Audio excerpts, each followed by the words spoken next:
నమస్కారం. సత్య తెలుగు వార్తలకు స్వాగతం. తెలుగుదేశం పార్టీ జాతీయ కమిటీలో కీలక మార్పులు చోటు చేసుకున్నాయి. సీనియర్ నాయకులు రాజేంద్ర ప్రసాద్ ను పార్టీ జాతీయ ఉపాధ్యక్షులుగా అధిష్టానం నియమించడంతో నియోజకవర్గ వ్యాప్తంగా హర్షాతిరేకాలు వ్యక్తమవుతున్నాయి. ఈ నేపథ్యంలో పోరంకి పార్టీ కార్యాలయంలో రాజేంద్ర ప్రసాద్ ను ఎమ్మెల్యే బోడే ప్రసాద్ మరియు జిల్లా అధ్యక్షుడు గురుమూర్తి ఘనంగా సన్మానించారు.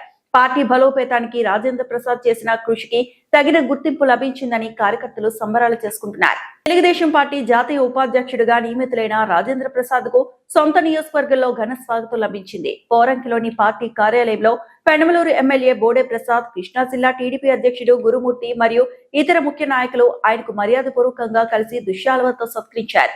పార్టీ పట్ల అంకిత భావంతో పనిచేసే నాయకులకు చంద్రబాబు నాయుడు, నారా లోకేష్ ఎప్పుడు ప్రాధాన్యత ఇస్తారని ఈ సందర్భంగా ఎమ్మెల్యే బోడే ప్రసాద్ పేర్కొన్నారు.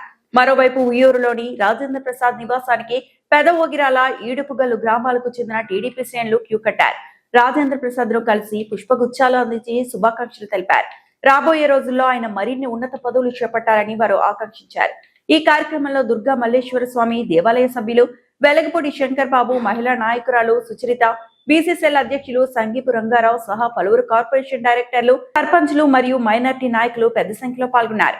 రాజేంద్ర ప్రసాద్ నియామకంతో కృష్ణా జిల్లా తెలుగుదేశం శ్రేణుల్లో కొత్త ఉత్సాహం నెలకొంది.